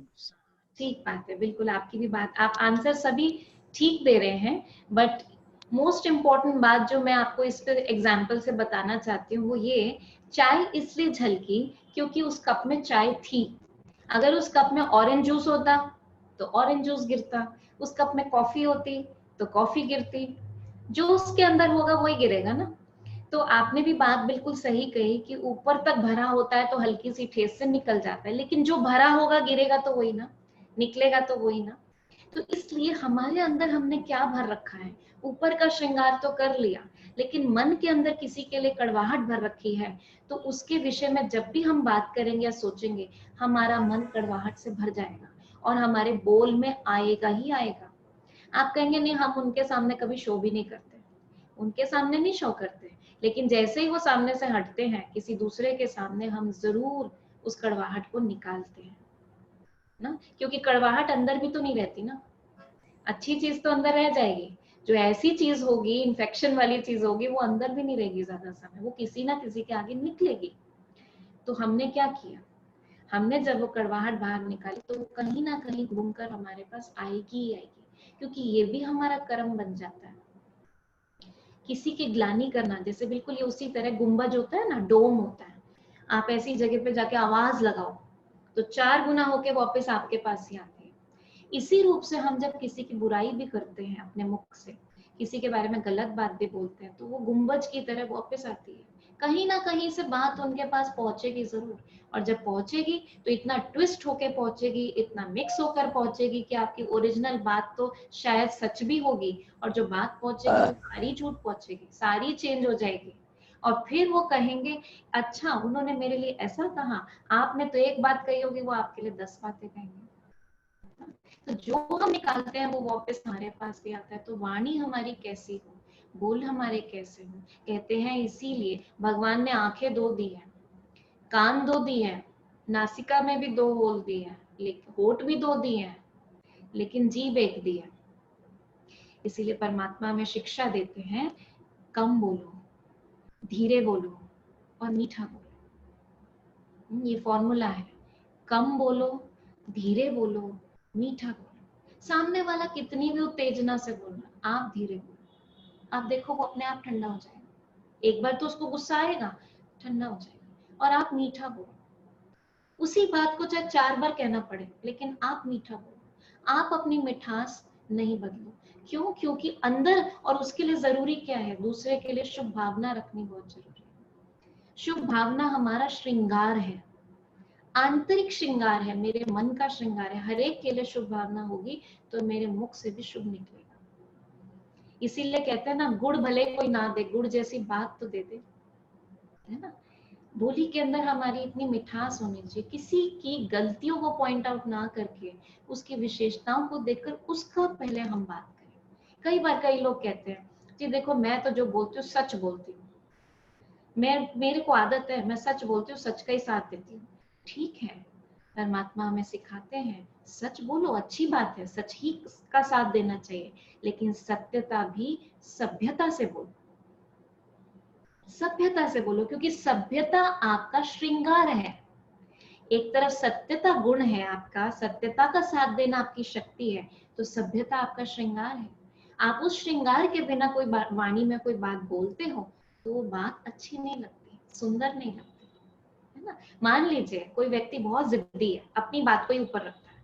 अब एक तरीका है हम कहें जी आप बहुत जिद्दी हो, हाँ, आपको सिर्फ अपनी बात समझ में आती है और किसी की बात समझ में आती है, बात तो सत्य है, ठीक है, लेकिन इसको इस तरीके से ना कह के हम ऐसे भी तो कह सकते हैं ना, आपकी वैसे एक विशेषता है, कोई कितना ही अपोज करे लेकिन आप अपनी बात को जरूर मनवा ही लेते हो। अब ये भी जिद्दीपनी है कहना तो, लेकिन बात को उस तरीके से कहें, जब आप ऐसे बोलेंगे ना तो उन्हें लगेगा आप उनकी कोई विशेषता बता रहे हैं, फिर उसके बाद जो आप वो बात बोलेंगे वो सुनेंगे। लेकिन पहले ही आप बोलेंगे आप जिद्दी हो, हाँ भाई मैं तो जिद्दी हूँ, मैंने कह दिया ना ये काम ऐसे होगा तो ऐसे ही, फिर कर लीजिए आप क्या करेंगे। तो इसलिए कहते हैं कि जबान जो होती है ना वो तलवार की तरह होती है, तलवार का घाव तो फिर भी खत्म हो जाएगा, उसको तो ठीक करने के लिए ट्रीटमेंट है, लेकिन जबान का घाव जो है वो ऐसा वार करता है जीवन भर ठीक नहीं होगा। और फिर मनुष्य की वृत्ति थोड़ी सी क्या होती है, घाव पे नमक छिड़कते ही रहना, उसको हील होने ही नहीं देना। तो दिल पे जो घाव पड़ते हैं किसी की बातों के, उस पे हम ऑन द डेली बेसिस हम नमक छिड़कते ही रहते हैं, कभी हम छिड़कते हैं कभी और आके छिड़क जाते हैं, तो घाव ताजा ही रहता है हमारा, है ना। तो इसलिए हम भी किसी को घाव ना दें और किसी के घाव ले भी नहीं। अगर कोई बोलता भी है ऐसे, ठीक है, आप अपना क्यों श्रृंगार बिगाड़ते हो। कोई कुछ कहता भी है, गाली भी देता है, कोई गलत बात भी कहता है, उसके पास स्टॉक जैसा होगा वैसा ही तो देगा ना। आपके पास, आप अपने पास स्टॉक अच्छा रखो। हम क्या करते हैं, दूसरों के पास से स्टॉक लेकर उसको इकट्ठा कर लेते हैं और फिर हम वही उनको रिटर्न करते हैं। क्यों हम गंदी चीज लें और फिर उसके बाद उनको दें, स्वीकारो ही नहीं ना। एक छोटा सा बच्चा भी आकर कहता है मम्मी मम्मी देखो मुझे पागल कह रहा है भाई, तो माँ भी उसको हंस के क्या कहती है, हंसती है पहले तो, कहती तू पागल बन गया क्या, तूने क्यों माना था पागल बन गया। हम बच्चे को तो हंस के कह देते हैं, लेकिन हम किसी की छोटी छोटी बातों में अपने आप को स्वीकार लेते हैं। हम वैसे ना तो हमें स्वीकारना, और ना हमारी बोली कैसी हो, बोली भी हमारी बहुत मीठी हो, कम बोलो, मीठा बोलो, धीरे बोलो। और तीसरी बात आती है हमारा आचरण। जब हमारा मन अच्छा होगा, है ना, शांति होगी हमारे मन में, दूसरों के लिए कोई ऐसी भावना नहीं होगी, रोज हम क्लींजिंग करते होंगे। क्लींजिंग, अच्छा हाँ, वो क्लींजिंग का पॉइंट रह गया था कि हम अपना स्क्रब करते हैं और मॉइस्चराइजर लगाते हैं, तो रात को सोने से पहले मन की क्लींजिंग करना वो जरूरी है। तो आज देखें कहाँ कहाँ की डस्ट मैंने इकट्ठी कर ली, किन किन की बातें मैंने इकट्ठी कर ली, वॉश करो उसको, खत्म, आज का अकाउंट खत्म, इसे कैरी फॉरवर्ड नहीं करना, नहीं तो बीमारी के रूप में आ जाएगी। और फिर मॉइस्चराइजर कौन सा लगाना है, दिव्य गुणों का मॉइस्चराइजर लगाना है, ठीक है। मैं आत्मा बहुत शक्तिशाली हूँ, मैं शांत स्वरूप हूँ, मैं प्रेम स्वरूप हूँ, ठीक है। ये मॉइस्चराइजर लगा के मैं परमात्मा की बहुत स्पेशल संतान हूँ, परमात्मा की छत्र छाया मेरे ऊपर है, मेरा कल्याण नहीं हो सकता, मैं बिल्कुल सुरक्षित हूँ। ये है वो मॉइस्चराइजर लगाएंगे तो जैसे स्किन सेफ रहती है ना, ऐसा हमारा मन हमेशा सेफ रहेगा, ठीक है। तीसरी बात आचरण पे हम जब आए थे, तो हमारा व्यवहार, जब मन साफ होगा, वाणी निर्मल होगी, मीठी होगी, तो हमारे कर्म भी उसी तरह अलाइंड होंगे। और कर्मों के ऊपर हमें विशेष ध्यान देना है, क्योंकि यही वो चीज है जो हमारे साथ जाने वाली है। जीवन का आचरण हमारे अंदर, हमारी धारणाएं ऐसी हो, कहते हैं ना कि जीवन ऐसा हो कि जब हम इस शरीर में आते हैं, जन्म लेते हैं, तो हम रोते हैं, दुनिया हंसती है, सबको खुशी होती है बच्चे के जन्म की, लेकिन आपका जीवन रूपी यात्रा इतनी सुंदर हो, आपका आचरण, आपका स्वभाव, संस्कार इतना अच्छा हो सबके साथ, कि जब आप इस शरीर को छोड़ के जाओ तो आप हंसते हुए जाओ और आपके पीछे दुनिया रोए, रोने का मतलब क्या है, आपको याद करें कि हाँ उनके अंदर ये विशेषताएं थी, उन्होंने कितने के जीवन को रोशन किया। अभी एक हमारी बहन है, वो बता रही थी उनकी मदर को ये कोविड हुआ, तो वो यही कह रही थी, कहती दीदी उन्होंने सारा जीवन इतना अपना सबके लिए किया कि उनके बीमार होते ही इतने लोगों ने सच में सब काम छोड़ के पूजा पाठ कर रहे हैं, प्रेयर कर रहे हैं उनके लिए कि वो उनकी रक्षा हो सके। और ये कैसे हुआ, ये सब कब कैसे, इतना सब उन्होंने इतनी दुआएं जो ली वो अपने कर्मों से ली ना, अपने आचरण से ली ना। नहीं तो रोज कितने लोग मरते हैं, शरीर छोड़ के जाते हैं, कोई याद करता है? अगर किसी ने किसी के लिए कुछ नहीं किया, चाहे बहुत धनवान व्यक्ति था, कोई याद करता है कि हाँ उनकी 2 कोठियां थी, इतने नौकर थे, इतनी गाड़ियां थी? क्या करना है, थे तो उनके लिए थे, दूसरों के लिए क्या किया? तो हमारा आचरण जो जीवन में दिव्य गुणों की हमारी धारणा हो जीवन के अंदर, हम औरों को भी, अपना जीवन तो खुशबूदार बनाए ही, श्रृंगारित रहे ही, लेकिन हम जिससे मिले उसका जीवन भी हम श्रृंगारित कर दें। चाहे हम अपने गुणों का दान दें, शक्तियों का दान दें। और उसके लिए एक और आपको फॉर्मूला बताती हूँ, फॉर्मूला नहीं है, वो गेम है। बहनें कहीं भी इकट्ठी हो, तीज का त्योहार हो, किटी पार्टी हो, कोई आपकी ऑर्गेनाइजेशन की मीटिंग हो, गेम्स तो आप खेलते ही हैं, है ना? और बड़े इंटरेस्टिंग इनोवेटिव गेम्स आप हर बार कुछ नए नए आइडियाज लेकर आते हैं जिससे एवरीबॉडी शुड एंजॉय। तो मैं भी आपको एक गेम दे रही हूँ खेलने के लिए। वो गेम क्या है? बचपन में हम एक गेम खेलते थे, वो कॉपी में, बुक्स में कईयों में आता था, अखबार में भी आता था, स्पॉट द मिस्टेक्स, जिसके अंदर 2 पिक्चर्स होती थी। एक परफेक्ट पिक्चर होती थी और एक पिक्चर के अंदर थोड़ी सी गलतियां होती थी। अब मान लीजिए कोई जानवर बना, उसकी पूंछ छोटी बना दी, एक की आंख बंद दिखा दी, कहीं से कुछ मिसिंग दिखा दिया, और वो ऐसे स्मार्ट तरीके से छुपाया होता था कि एकदम से नहीं दिखता था ना? तो वो मुझे बहुत मजा आता था, जहां भी मुझे मिल जाता था फाइंड 10 डिफरेंसेस और 10 मिस्टेक्स, मैं लग जाती थी उसको करने में। आज भी अच्छा लगता है, एक अच्छी अटेंशन कंसंट्रेशन ट्रेनिंग भी है ये। अब क्या करना है आपको, वो गेम खेलना है, लेकिन गेम थोड़ा सा उल्टा है। गेम स्पॉट द मिस्टेक्स नहीं है, स्पॉट द वर्च्यूज है। क्योंकि उसमें 2 पिक्चर्स जो होती हैं वो परफेक्ट होती हैं, थोड़ी सी मिस्टेक्स होती है, छुपी हुई मिस्टेक्स जो हमें ढूंढनी पड़ती है अटेंशन देकर। आज आसपास आप देखोगे, ऐसा लगेगा हर व्यक्ति जैसे मिस्टेक से ही बना हुआ है, कमियां ही कमियां है। हाँ? अब कमियां तो साफ दिखाई देती है, लेकिन उनके अंदर कुछ ना कुछ विशेषताएं भी है। कोई ऐसा नहीं है जिसके अंदर विशेषता ना हो। अब हमें क्या करना है, वो छुपी हुई विशेषताओं को अटेंशन देकर बहुत ध्यान से उसकी उस विशेषता को ढूंढना है। जैसे उसमें गलतियां ढूंढते थे, अब हम विशेषताएं ढूंढेंगे। कर सकते हैं, गेम खेल सकते हैं। तो इसलिए ये गेम खेलना है हमको। और जब कोई सिचुएशन आ जाए और मन हमारा थोड़ा ऊपर नीचे हो जाए, तब खेलना मुश्किल होगा, पहले ही खेलें। ठीक है? आपके आसपास के जो लोग हैं, घर के जो लोग हैं, सबसे पहले वहां से शुरू करें। क्योंकि एक बार क्या हुआ, एक पति को कहा गया, पत्नी को कहा गया, यही कपल प्रोग्राम था, तो हमने उसके अंदर कहा ये गेम खेलने को। तो हमने पहले कहा कि गलतियां ढूंढिए, चलिए लिस्ट बनाइए। तो हमने कहा 3 गलतियां ढूंढिए। तो एक वाइफ ने कहा मैं 7 तो ढूंढ चुकी हूँ और अभी मैं और भी कई ढूंढ सकती हूँ। मैंने कहा वेरी गुड, आपने बहुत अच्छा एक्सपीरियंस है आपका। कहती नहीं, इनकी तो पूरी लिस्ट बता सकती हूँ। फिर मैंने उनको जब कहा, मैंने कहा अच्छा वर्च्यूज ढूंढिए। वर्च्यूज मतलब विशेषताएं देखिए उनके अंदर। अब सबके पेन रुक गए, क्योंकि वो देखने की आदत नहीं है ना, छुपे हुए हैं। और ऐसा नहीं कि हमें मालूम नहीं है उनकी, लेकिन क्योंकि जिस चीज पे हम अटेंशन ज्यादा देते हैं वही चीज, जैसे इसको कहते भी एक लॉ है, wherever your attention goes, energy flows, and wherever your energy flows, life grows. जिस चीज को आप अटेंशन देंगे वो जीवन में बढ़ती हुई दिखेगी आपको। इसीलिए कोई एक पिंपल भी गाल पे निकल जाता है ना, बार बार आप उसको देखोगे ना, वो पिंपल भी बढ़ने लगता है। मेरे बेटे के चेहरे पे निकल रहे थे, तो बोला मम्मी मैं रोज देखता हूँ ये ना बढ़ते जा रहे हैं। मैंने कहा तू देखना बंद कर, बहुत ज्यादा टेंशन दे रहा है उसके बारे में, सोच रहा है ना, उससे भी बढ़ रहे हैं। इग्नोर कर, चेहरे को साफ कर, ठीक हो जाएगा। तो हम भी क्या करते हैं कि वो पूरा चेहरा खूबसूरत है उसको तो देखते नहीं है, वो एक पिंपल जो आ जाता है ना, एक बुराई जो आ जाती है उसको इतना बढ़ा देते हैं कि खूबसूरत चेहरा पीछे छुप जाता है, और सालों से क्योंकि उस खूबसूरती को देखा ही नहीं, आज देखना मुश्किल लगता है। तो अभी ये गेम खेलेंगे ना सब, जरा थम्स अप करके बताएं। कुछ ने तो अपने आप ही थम्स अप किया, अभी जरा सब थम्स अप करके बताएं।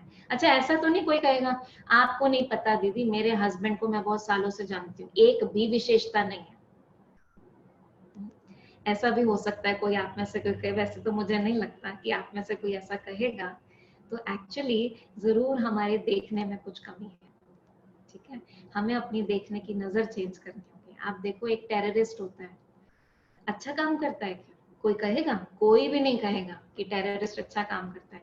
लेकिन अगर मैं कहूँ उसमें कोई विशेषता ढूंढिए, देखिए कितनी विशेषताएं हैं, कितना लॉयल है वो, इतना लॉयल है, इतना वफादार है, अपनी जान की परवाह नहीं करता, अपनी उम्र की परवाह नहीं करता कि मुझे अभी जीवन जीना है।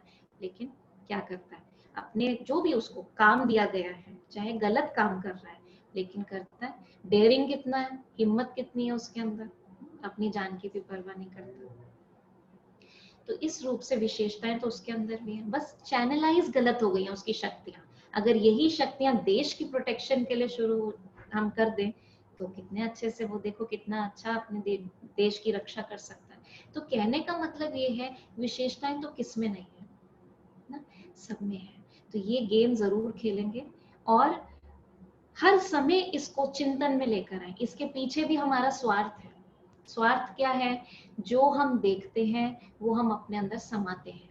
जब हम दूसरों की कमजोरियां देखते हैं हम उसी चीज को एब्जॉर्ब करते हैं। जब हम दूसरों की विशेषताएं देखते हैं हम उस चीज को एब्जॉर्ब करते हैं। ये साइंटिफिक है, scientifically it has been proven कि हम जो देखते हैं वो अपने अंदर हम एब्जॉर्ब करते हैं। तो इसलिए अपने अंदर अगर हमें अब सचमुच में अपने आप को श्रृंगारना है तो हम थोड़ा सा गुण चोर बने, ठीक है। गुण चोर किसे कहते हैं? जो दूसरों के गुणों को ही देखता है। और कोई चुराने का मतलब ये नहीं उनके गुण हमारे बन जाएंगे, उनमें नहीं रहेंगे। ये वो श्रृंगार है, जैसे फूल होता है ना, वो खुद भी खुशबू में रहता है, ऐसा नहीं दूसरा कोई खुशबू लेता है तो फूल की खुशबू खत्म हो जाती है, सारा वातावरण खुशबूदार हो जाता है। तो ये ओम शांति जो शब्द है इसमें बहुत गहराई है। मुझे याद है, आपको श्रृंगार की बात कर रही हूँ तो मुझे याद आ रहा है 4-5 साल पहले जब मेरे ब्रदर की शादी हुई, तो हमारे सेंटर पे, मैं ब्रह्मा कुमारी से पिछले 10 सालों से जुड़ी हुई हूँ, तो हर बात वहां पर भी मैं बताती हूँ कि दीदी भाई की शादी है, मैं डेली वहाँ क्लास करती हूँ, मेडिटेशन क्लास हमारी होती है, ज्ञान की क्लास होती है, क्योंकि मन का भोजन है। और मैं समझती हूँ शरीर का भोजन 3 टाइम जरूरी है, तो मन का भोजन 1 टाइम जरूरी है, अगर हम अपने मन को हेल्दी रखना चाहते हैं, ब्यूटीफुल रखना चाहते हैं। क्योंकि अब आपने बातें सुनी, आप सबके चेहरे मुस्कुरा रहे हैं, लेकिन थोड़ी देर में कोई सिचुएशन आएगी फिर वापस मुरझा जाएंगे, क्योंकि उसके लिए मन को पावरफुल बनाना बहुत जरूरी है। और मन को पावरफुल बनाने के लिए रोज का पोषण बहुत जरूरी है, मन को देना, पॉजिटिव पोषण देना। क्योंकि 1 घंटे पॉजिटिव पोषण देंगे तो हम 23 घंटे अपने जो आसपास की परिस्थितियां हैं उनसे डील कर पाएंगे। तो it's a daily food, I would say 1 time तो देना ही चाहिए। तो मैं जब दीदी से मैंने बताया दीदी मैं 1 दिन के लिए नहीं आऊंगी क्योंकि शादी में मुझे स्टे करना होगा, तो दीदी ने पूछा कि आपने सारी तैयारी कर ली? मैंने कहा हाँ दीदी सब तैयारी हो गई, पार्लर भी बुक हो गया, ड्रेसेस भी सब आ गई, सब कुछ हो गया, बस एक ड्रेस आनी आ जाएगी कल तक। दीदी बोली मैं उस ड्रेसेस की बात नहीं कर रही, वो तो आप देखिएगा, लेकिन मैं उसकी बात कर रही हूँ मेकअप कौन सा करके जाना है। तो आंखों में सबके लिए प्यार हो, आपके रूहानियत हो, है ना, माथा आपका ऐसा हो चमकता रहे। केवल एक बिंदी के श्रृंगार की बात नहीं है, लेकिन जैसे अपनी स्मृति हो, मैं यहाँ किस लिए आई हूँ। बेटी बन के नहीं जाना मम्मी के यहाँ, फरिश्ता बन के जाना, इतना लाइट फरिश्ता, इतना प्योर फरिश्ता, फरिश्ते वाली ड्रेस पहन के जाना।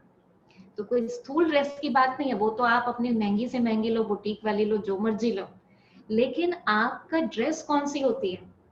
आपका ऑरा जो होता है आपकी सोच से बनता है। हमारी सोच का असर हमारे शरीर पे होता है और हमारे चारों तरफ एक ऑरा बनता है, वो हमारी ड्रेस होती है जो आकर्षित करती है। जैसी ड्रेस होगी उसकी वाइब्रेशंस वैसी होती हैं। तो दीदी ने कहा कि शादी में ऊपर नीचे बहुत बातें होती है, किसी का मुंह बनता है, कोई अपनी बात रखता है, कोई उदास हो जाता है, कोई मुंह हो जाता है। आपका काम है सबको शांति की वाइब्रेशंस देना, हर एक को लाइट करना। आपके बोल ऐसे होने चाहिए उनके मन को बिल्कुल जैसे शांत कर दें, खुशी में ले आए, उमंग उत्साह में ले आए। तो ये मेकअप करके जाना, वो मेकअप करते रहना भले, लेकिन चेहरे की मुस्कान ना जाए कुछ भी। तो ये समझ के जब आप जाओगे तो सच में आप देखना आपके जाने से वहां पे कितनी खुशबू फैलेगी। और वाकई मैंने हर मोमेंट उस बात का याद रखा। तो स्पिरिचुअलिटी जो है, ये जो स्पिरिचुअल ज्ञान है, ये वो चीज है कि जीवन तो हम सब जीते हैं। जैसे खीर तो हम सब बनाते हैं, लेकिन अगर उसके अंदर हम केसर की पत्तियां डाल दें, थोड़ी ड्राई फ्रूट्स डाल दें, है ना, केवड़ा एसेंस डाल दें, तो उसकी खुशबू, उसकी रौनक, उसका स्वाद कुछ अलग हो जाता है।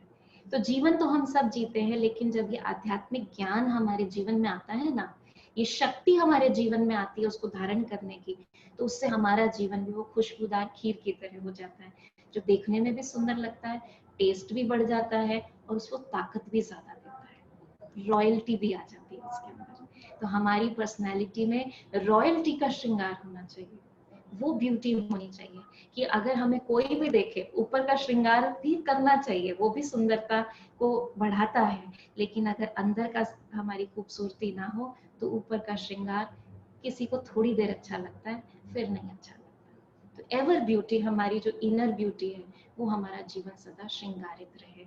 तो इसके लिए मैं आपको बताना भी चाहूंगी, जैसे हर्षा बहन कह रहे थे कि मैंने राजयोग मेडिटेशन किया, तो उसका मैं आपको भी खुशखबरी देना चाहती हूँ कि हम ये राजयोगा मेडिटेशन कोर्स जो है वो शुरू कर रहे हैं 21 से। 21 जुलाई से स्टार्ट कर रहे हैं। ये 15 डेज कोर्स है और शाम को 5 से 6 1 घंटे ये स्पिरिचुअल ज्ञान रहेगा, जैसे आज आपने लिया उसी रूप से ये रहेगा। और इसका रजिस्ट्रेशन कोई भी आप चाहे तो करा सकते हैं। ये लिंक है जो मैं हर्षा बहन के पास भेज दूंगी, क्योंकि आप सब उनसे कनेक्टेड हैं, तो व्हाट्सएप के थ्रू आप लिख भी सकते हैं, व्हाट्सएप नंबर भी लिख सकते हैं। कोई आपको डिफिकल्टी आए ऑनलाइन रजिस्ट्रेशन कराने में तो आप इस नंबर पे भी संपर्क कर सकते हैं। तो ये 15 डेज कोर्स जो हर्षा बहन ने लिया, और यही जो उन्होंने कहा कि मुझे लगता है अभी तो बहुत कम लिया, बहुत कुछ है, क्योंकि स्वयं के बारे में जानने का बहुत कुछ है। हम दूसरों के मन को तो बहुत पढ़ने की कोशिश करते हैं, दूसरों के संस्कारों पे बहुत चर्चा भी करते हैं, लेकिन खुद के भीतर को जाने तो हमारे अंदर भी अथाह सागर है। और जिस सागर के में जितना हम डीप जाएंगे, जैसे कहते हैं ना कि सागर में जितना गहरे जाओ तो मोती निकल के आते हैं, रतन निकल के आते हैं, ऐसे हमारी एक एक की पर्सनालिटी में इतने रतन छुपे हुए हैं जो हमको खुद नहीं पता। वो हमारी यूनिकनेस, हमारी ब्यूटी, हमारी क्वालिटीज, जब हम उसको जीवन में लेकर आते हैं, हमारे जीवन में संबंध भी मधुर बनते हैं, हम प्रोफेशनली भी एक्सेल करते हैं, और हम खुद से भी अपने जीवन में वो सच्ची सुख शांति का अनुभव करते हैं जो हम औरों से एक्सपेक्ट करते हैं। वो रानी की कहानी है ना कि रानी ने कहा मेरा हार खो गया नौलखा, सारे डिंडोरा पिट गया और सब ढूंढने में लगे हुए हैं, इनाम घोषित कर दिया। जब शीशे में देखा तो रानी के गले में था, अब गला तो उसको दिख नहीं रहा था। अब जैसे ही शीशे में देखा कि गले में ही हार है तो उसी के पास था। तो वास्तव में शांति, सुख जिसको हम दूसरों में या रिश्तों में ढूंढते हैं, दूसरों से चाहते हैं, वो हमारी अपनी प्रॉपर्टी है, हमारी पर्सनालिटी का हिस्सा है। लेकिन वो मोती चुगने के लिए गहराई में जाना पड़ता है थोड़ा सा अपने अंदर। तो उसके लिए राजयोगा मेडिटेशन है जो आप सब उसके लिए इनवाइटेड हैं। ओके, थोड़ा सा अपने लिए समय निकालें, जैसे उस ब्यूटी के लिए निकालते हैं, इस इनर ब्यूटी के लिए भी 2 मिनट हम उस परमात्मा की याद में बैठेंगे, अपने आप को श्रेष्ठ संकल्प देंगे, सीधे होके बैठ जाएं। जो मैं आपको संकल्प दूं उन्हें फील करने की कोशिश करिएगा। मैं परमात्मा की बहुत सुंदर रचना हूं, केवल शरीर से सुंदर नहीं, लेकिन मेरा मन बहुत सुंदर है। बाहर आसपास जो कुछ भी होता है, मैं अपनी मन की आंखों से उनको देखती हूँ। चाहे बाहर नेगेटिव वातावरण है, दुख, तकलीफ, अशांति है, लेकिन मेरा मन बहुत सुंदर और शक्तिशाली है। जिसके आधार से मैं किसी की कमी कमजोरी को भी ना देख विशेषताओं पर ही अटेंशन देती हूँ।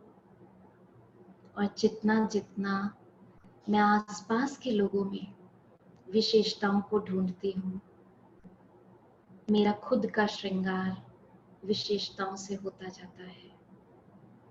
मेरे मन रूपी बगीचे में सुंदर सुंदर संकल्प रूपी फूल हैं जो मुझे भी खुशबू देते हैं और मेरे संबंध संपर्क में भी एक खुशबू फैलाते हैं। मेरी वाणी में मिठास है जो मेरा वास्तविक श्रृंगार है। मेरा कर्म सदा दूसरों की भलाई के लिए है, इसलिए मेरा जीवन डे बाय डे श्रृंगारित होता ही जा रहा है। ओम शांति शांति।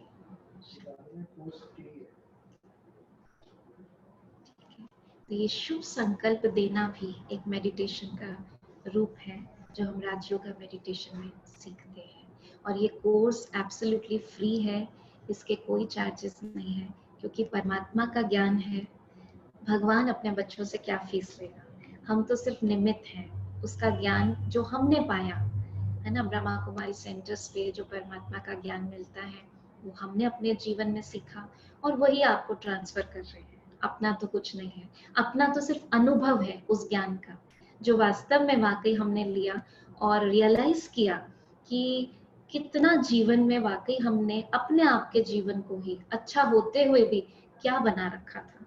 और भगवान ने जो हमें ज्ञान रत्न देते हैं उससे जब हमारे जीवन को सजाते हैं तो जीवन बहुत इजी हो जाता है। मोस्ट इम्पोर्टेंट इजी हो जाता है, हर सिचुएशन जो है वो इजी लगती है, राइट। तो ये मेरा अपना अनुभव है। मेरी रेसिपी मैंने आपको बताई कि खीर बनाने की रेसिपी जो मुझे बहुत टेस्टी लगी, और इस खीर की रेसिपी को ठीक से समझने के लिए आप सब आमंत्रित हैं कोर्स के लिए। किसी का कोई प्रश्न हो इससे रिलेटेड तो पूछ सकते हैं। हाथ खड़ा करेंगे। किशोर देसाई कुछ पूछना चाहते हैं शायद, तो आप अपने को अनम्यूट करके पूछ सकते हैं।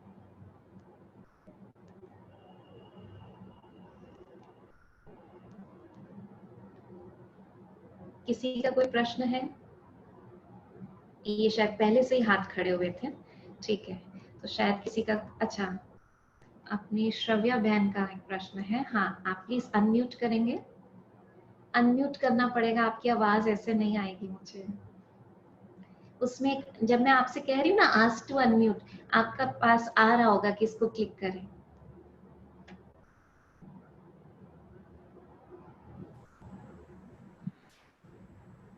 साइड में 3 डॉट्स आ रही होंगी, नहीं करना आ रहा कोई बात नहीं, इसकी ट्रेनिंग भी दे देंगे हम कोर्स में। माला बहन कुछ कह रही है, बताइए माला बहन।